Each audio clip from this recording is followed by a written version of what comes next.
Hi, this is Professor Fernandez, and in this video we're going to work out an example of using trigonometric substitution.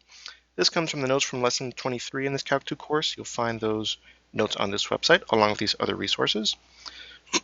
First thing to mention is there are a couple of things that are going to happen in this example. So we are going to evaluate this integral via the substitution x equals sine theta. So this is kind of a U substitution, but involving trig functions, hence the name trigonometric substitution. The second thing that's going to happen is we are going to actually do the integral without doing the substitution, because we can do this integral using just geometry, right? We don't need any calculus, actually. We need to know that the integral represents something geometric, an area. So we'll do that in a minute. And the reason I want to do that is we want to find a way to, in some sense, start talking about the different ways that we could evaluate integrals, different methods. We've talked about lots of integration techniques thus far in the course, and here we are talking about a new one. So this is me kind of trying to help you think about or start thinking about how you might select different integration methods based on ease of use. So we'll do two versions here, the geometric way and the trig substitution way. And the last thing I'll mention is that we are going to end up with a trigonometric integral. Generally, when you do trigonometric substitution, you convert the integral into one involving trigonometric functions, right? So you'll end up usually with trigonometric integrals. The video that preceded this one, the video for lesson 22, covered some information about how to solve trigonometric integrals. And then there's a lot of information in the lesson notes there for that lesson also. So take a look at those if you need a refresher on that. Okay, so how do we do this using geometry? To do this, right, we want to go back to the idea that the definite integral from a to b of f of x dx is, if I draw a random graph, let's say this is the graph of the function f, and this is a and this is b, this integral represents the net signed area between the graph of the function and the x-axis. If this is the graph of the function, right, then that area is the area of this shaded region. So we can, in some cases, if the function is nice enough, calculate that area without using any fancy calculus. For example, if the function is linear, then the areas are either trapezoidal or they are triangular. Right, there we go. If the function is constant, the areas could be squares, could be rectangles. And there's also one other situation, right? What if the function is some version of a circle? The upper semicircle, the first quarter circle, right? Then we can calculate that using pi r squared, the area of a circle, and maybe dividing it by 2 or something if there's only a fraction of the circle that we're finding the area of. That's what's going to happen in this integral, believe it or not, right? And how do we know that? Let's look at this function, y equals square root of 1 minus x squared. If I square both sides, I'm here. And then if I add x squared to the left-hand side, I'm here. And you may recognize this from your pre-calculus knowledge as the equation of a circle. With center 0, 0 and radius 1. Remember, the standard form for the equation of a circle looks like this, where the center here is h comma k, and the radius equals r. So if we kind of look at this equation, right, this is x minus 0 squared plus y minus 0 squared equals 1 squared. So we can pick out the radius here, that's 1, and we can also pick out this is h, this is k, so that means the center is 0, 0. So if I try to visualize what this integral represents, right, I'm now going to graph the function y equals square root of 1 minus x squared. We know that that is inside this circle, right, because we started here and we got to the equation of the circle. So notice that when I take the square root, right, I get positive numbers, like square root of 4 is 2, not plus or minus 2, common misunderstanding, but that's for another day. So this is the positive, or perhaps 0, y values on the circle of radius 1 centered at the origin. So if I draw my circle of radius 1 centered at the origin, something like that, right, then the y function here, square root of 1 minus x squared, is just this upper part. Okay. So that's it. That is the graph of this function. And then the integral, the definite integral from -1 to 1, -1 is over here, is then looking for the area between the graph of this function and the x-axis. And we can calculate that, right? If I had the entire circle, the area would be the area of a circle of radius 1. It would be pi. But I only have half of the circle. It's the upper half of the circle. So the area here is going to be 1/2 of that total number. So it's pi over 2. So we already know the answer to this definite integral. The answer is pi over 2.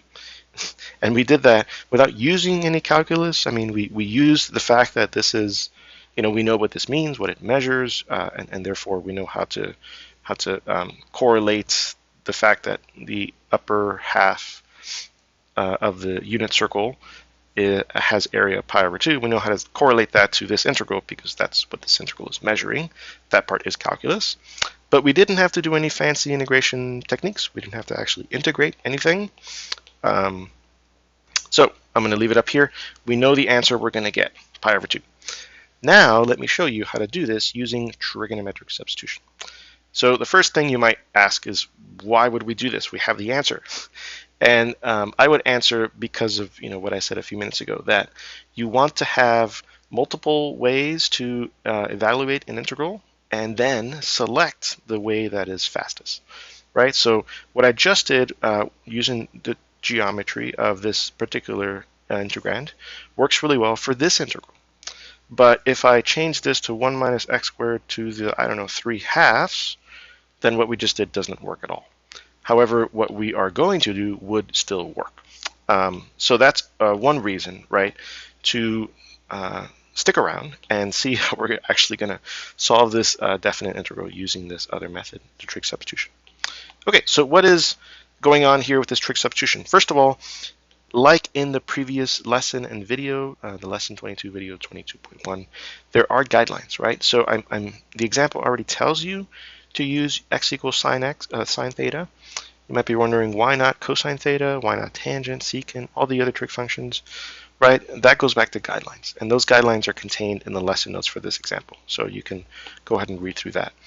The underlying idea behind using sine theta is that we're going to convert the integral using trig identities into simpler trig integrals that we can actually integrate. So let's see that in action right now. So what I'm going to do is work on the indefinite integral first, and then I'll find the antiderivative, and then go back, use the evaluation theorem, and then take care of the limits of integration. Okay, so I'm going to put in this x equals sine theta and see what we get. So that's going to go right over here.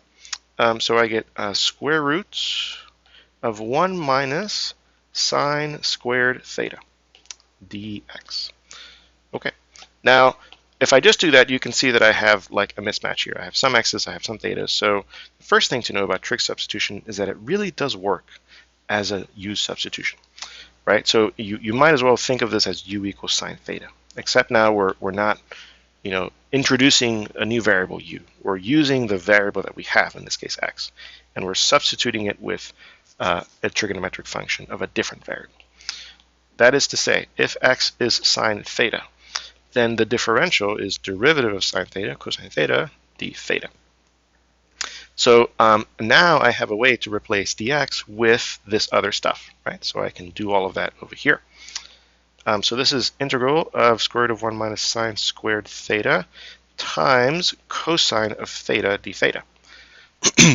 You can see what I said a few minutes ago, that we've now converted the entire integral into one involving trig functions. Okay, so now we're in trigonometry land, right? And one of the things you do in trig land is you find trig identities that help you out. And this one you might recognize, right? We almost always start with the most useful and basic trig identity. And if I now look at this integrand, it's 1 minus sine squared. I can move the sine squared over, and I have cosine squared is 1 minus sine squared. Aha! So this entire thing can be replaced with cosine squared. So I'm going to do that over here. So this is integral of square root of cosine squared theta, and then I still have the cosine theta d theta. Okay, so things are looking good, right? I'm about to take the square root of cosine squared. You might want to claim that that's equal to cosine, but we have to talk a little bit about the domain for theta, right? So when you do this substitution, right, again, this goes back to the guidelines in the lesson notes. The values for theta you want to restrict to minus pi over 2 to pi over 2. Why? Because sometimes, and we'll see this later in this example, what you end up getting as part of the integral, in other words, the result of the integration, are things like arcsine of theta, right? The inverse sine theta. Sometimes you'll see this as sine to the -1 theta. This is an inverse function, and to define this inverse function, you have to restrict the domain of theta, right? And from negative pi over 2 to pi over 2 is sort of the standard restriction of the domain. So that's why this choice is made. So it also helps for things like what we're about to do here. If we picture the unit circle, down here is minus pi over 2 in terms of angle measures. Up here is pi over 2 in terms of angle measures. And what I'm interested in over here on the left-hand side is taking the square root of cosine squared. I would like to claim that that's equal to cosine of theta, and then have everything else left over, right? That's going to be true so long as the thing inside, cosine squared, is non-negative, right? It's not negative. And it just so happens that on this range for theta, right, minus pi over 2 all the way to pi over 2, right, that is true. If you remember that cosine of theta measures the x values on the unit circle, and the x values here are all non-negative. They are not negative. They're either 0 or positive. So long story short, because of this range for theta that we have agreed on, the square root of cosine squared is in fact cosine. So that gives me the integral that we're looking at down here, which simplifies to cosine squared theta d theta. This is a trigonometric integral, right? So again, I'll send you to the video that preceded this one, 22.1, where I talk a little bit about trigonometric integrals and kind of review some of the ideas of how you solve them. It really depends on the type of trigonometric integral that you have. There are extensive detailed guidelines in notes for lesson 22, again available on this website that you can take a look at. For this particular trigonometric integral, we don't have to do that much of anything fancy. We have just a cosine squared. So we don't have a sine to help us out to do a u substitution. So the next best thing you can do is try to convert it into something else using a trig identity where the integral of that is simpler. So we're going to use here this double angle formula. So cosine squared theta is 1 plus cosine 2 theta, double the angle, divided by 2. So we just plop that in here, right? And then all of this is still d theta. And then now you can see that the integral is going to split. First of all, there is this portion, the 1/2, so integral of 1/2 d theta. And then there's this other portion, right, plus integral of cosine of 2 theta over 2 d theta. All right, so this part we can do right away. That's just 1/2 theta. This part we can also kind of do right away. It depends on how comfortable you are with doing u substitution on the fly, right? The formal full way would be u is 2 theta. The derivative is 2 d theta. So this becomes cosine of u over 2. And then d theta is 1/2, right? 1/2 du. So this becomes 1/4 cosine u du. And the derivative, the integral of cosine is sine u, so integral equals, right? And then there's a plus c out here. And then you replace the u with the 2 theta. This is plus 1/4 sine of 2 theta plus c. Okay, so that's what we get for our integral for the antiderivative. So I am going to go back and declutter things here so that we can record that result and then continue. At this point, you again might be thinking to yourself, whoa, this is way too much work. I mean, we know the answer, right? The answer is right there. But again, this is the first time, perhaps, certainly in this course, where we are meeting trigonometric substitution. So it is really nice to be able to employ it in a setting where we know the answer, right? Okay, so I'm going to write down the integral we just arrived at, 1/2 theta plus sine of 2 theta over 4 plus c. Now, I keep saying that, trigonometric substitution is basically a use substitution where you're substituting in trigonometric functions. So just like in a use substitution, we're not done here, right? We started with x's, we've ended up with thetas. We need a way to go back from theta to x. And the way to do that is also new, right? So for trig substitution, here I know that x is sine theta. And the thing for this particular, the two things I have to substitute in relate to x for this particular example are theta and sine of 2 theta, right? Neither of those are appearing here in what I originally started with, right? So this is the next part that I'm about to teach you is new for trig substitution. So if I go back to trigonometry, sine theta, right, as ratios of side lengths of right triangles, this is x over 1. So if I construct a right triangle here with an angle theta, and remember that the sine of that angle theta measures the ratio of the length of the opposite side, right, over the hypotenuse, then I can say, oh, this triangle's opposite side length is going to be x. So the x is here, right, opposite the angle theta. And then the hypotenuse is going to be 1, so 1 is over here. And then by the Pythagorean theorem, what's down here is square root of 1 minus x squared. Okay, and now from this right triangle, I can get pretty much everything else that I need that might pop up in trying to get from thetas back to x's in these trig substitution problems. So the first thing is, what about theta? Well, theta I can actually get from here. If I take the arc sine, the inverse sine of both sides, arc sine of x equals theta. So again, that's like saying, like, if you have, I don't know, what's a good inverse, if you have y equals f of x, basically, then x equals f inverse of y. So the inverse function in more generality. So I can get theta right away by just taking the inverse sine of both sides. So this is 1/2 arc sine of x. I actually prefer arc sine of x. You may have learned it as this, inverse sine. A lot of people get confused with this to the -1. They think it's 1 over sine x. I don't blame them. So it's, I think, notation that is prone to lead to confusion. So I use arc sine of x. And then it leaves this. So how do I find sine 2 theta from either this or the triangle? Well, it pays to remember a nice trig identity here, that sine of 2 theta is 2 sine theta times cosine theta. Right, so again, when dealing with trig, there's a laundry list of trig identities. Some of them are useful in certain contexts, so you definitely want to know some of the basic ones. If I do that, then sine 2 theta over 4, divide this by 4, that leaves me with sine of theta cosine theta divided by 2. So now I can go to my triangle here, and I can start substituting things in. First of all, I know that sine theta over here on the left-hand side equals x. So this is x. And now, how about cosine theta? Well, if I go back to my triangle, then I know that cosine theta is the adjacent over the hypotenuse. And here is theta. The adjacent side is this. The hypotenuse is this. So cosine theta is root 1 minus x squared over 1. So I take that, and I substitute it in here, and I get root 1 minus x squared.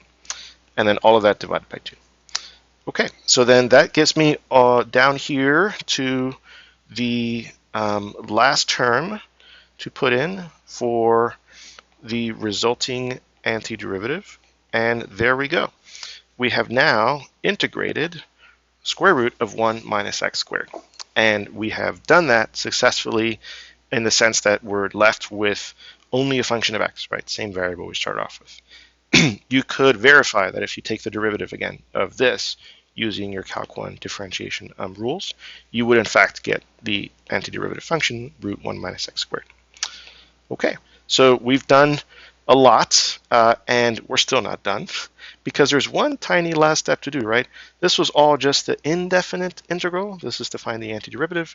The last thing left to do, because we are asked to evaluate a definite integral, is to use the evaluation theorem. Right, so we are going to take this indefinite integral that we just found, there it is, and now we're going to evaluate it from -1 to 1. Okay, so the definite integral from -1 to 1 is this whole thing, right? We can get rid of the plus c, we don't need it. This whole thing evaluated from -1 to 1. And now let's see what's going to happen. So we have a 1/2 arc sine of 1, we'll deal with that in a minute, plus, notice what happens when I put in a 1 in here. That's okay, and then when I put in a 1 in here, I have 1 minus 1. That's 0. Square root of 0 is 0. So plus 0 over 2. That's the first term. Okay, and then evaluation theorem minus, I'm going to put in -1 in here, 1/2 arc sine of -1, plus, and then same thing's going to happen. When I square -1, I get 1. 1 minus 1, 0. Square root of 0, 0. So plus 0 over 2. Okay, so I get 1/2 arc sine of 1 minus 1/2 arc sine of -1. So now let's talk a little bit about arc sine. Remember, x was sine theta. From there, we got theta is arc sine of x. So if I want to find arc sine of 1, I am asking for a theta value, an angle value. And that is equivalent to sine of theta equals 1. So I'm asking for the theta value, which when I take the sine of it gives me 1. And in calculus, we always work in radians. So at this point, you might want to remember some of the values in your unit circle. And also remember that way back here, when I put it up here, we had agreed that our domain for theta was minus pi over 2 to pi over 2. Right? Because there are many values where sine is 1. Certainly pi over 2 is the first one that comes to mind. But then if you add 2 pi, that's another one. If you subtract 2 pi, that's another one. But those are not in this interval. So the only value of theta that makes sine equal to 1 in this interval is pi over 2. So this tells me that theta is pi over 2. And that is what we're looking for here when we say arc sine of 1. So this is pi over 2. Okay, so over here we have 1/2 times pi over 2. And you can see the answer emerging. Right? Now we have to finally just look at arc sine of -1. So I'm going to erase a few things down here, right, and do the same thing. So instead of arc sine of 1, it's arc sine of -1. We run through the same logic here. So arc sine of -1 equals theta means that sine of theta equals -1.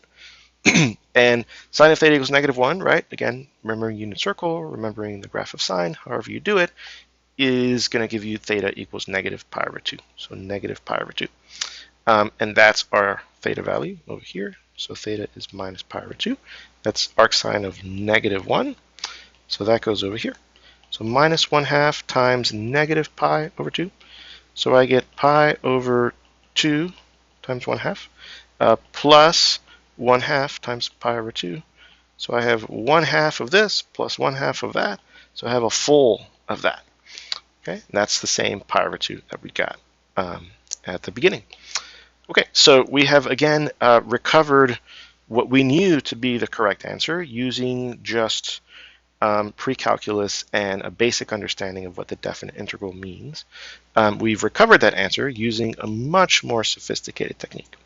It took way longer, and if you ever see this question on an exam and it doesn't tell you which integration method to use, I would totally use what we did at the very beginning of the video, right? It's fastest, it's intuitive, and you don't need any of this fancy trick substitution.